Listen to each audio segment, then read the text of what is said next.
Hola, nosotros somos el equipo número 6 y este es nuestro video para la práctica número 10 llamada amplificadores, la cual consistía en dos partes. La primera es en un amplificador diferencial mediante la segunda aproximación, realizar sus cálculos, su simulación y el circuito físico.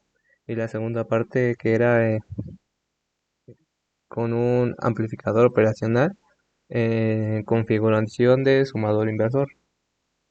Para la primera parte realizamos nuestro circuito y hicimos los diagramas, los cálculos correspondientes. Nuestro circuito está alimentado con 9 volts de positivo y 9 volts de voltaje negativo, siendo estos los voltajes de colector y los voltajes de emisor respectivamente, y por lo cual nuestras resistencias de nuestras resistencias de colector eran de 10K.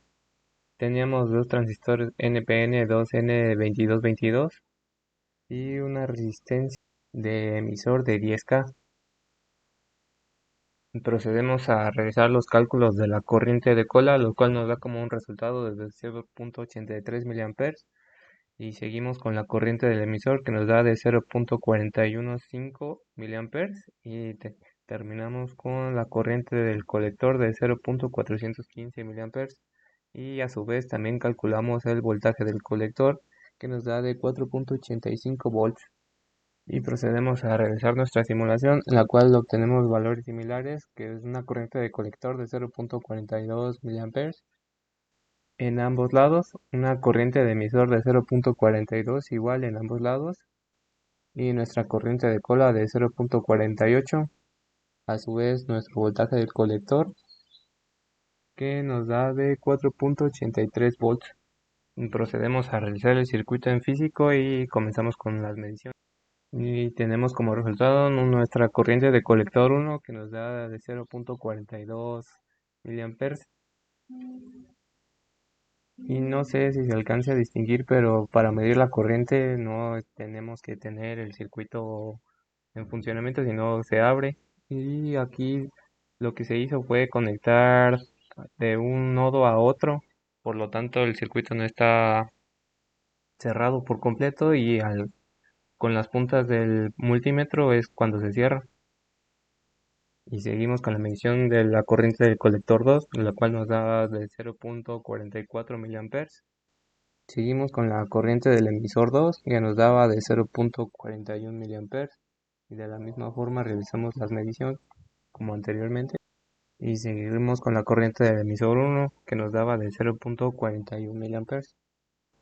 Y seguimos con nuestra corriente de cola, que nos daba de 0.87 miliamperes.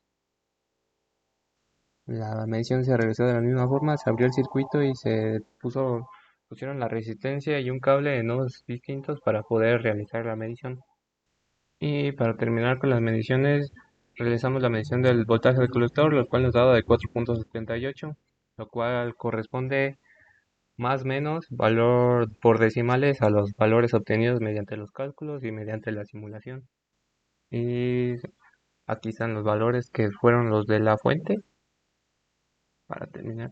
Y seguimos con nuestro segundo circuito, en el cual realizamos los siguientes cálculos para el sumador inversor con nuestros tres voltajes de entrada, que es de 100 milivolts, nuestro voltaje 1 con una resistencia de 20.000 kilo ohms, una entrada 2 de 200 milivolts con una resistencia de 10 kilo ohms, y nuestra entrada número 3 de 300 milivolts con una resistencia de 50 kilo ohms, y nuestra resistencia que es de 10.000 kilo ohms, que va directo de la entrada inversora al voltaje de salida, el cual nos da de menos 3.1 volts el voltaje de salida.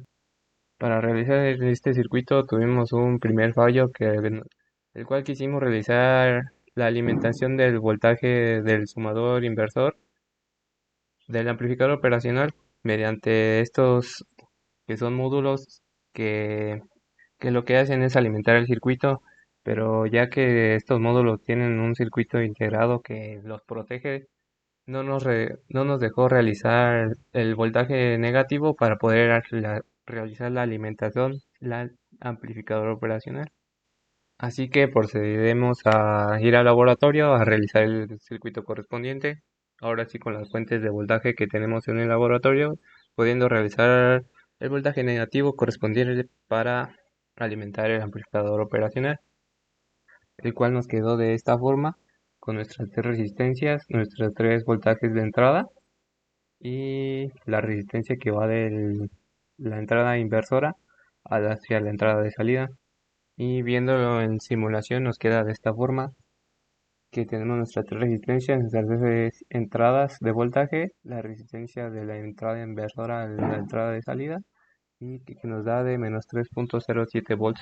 Y eso sería todo.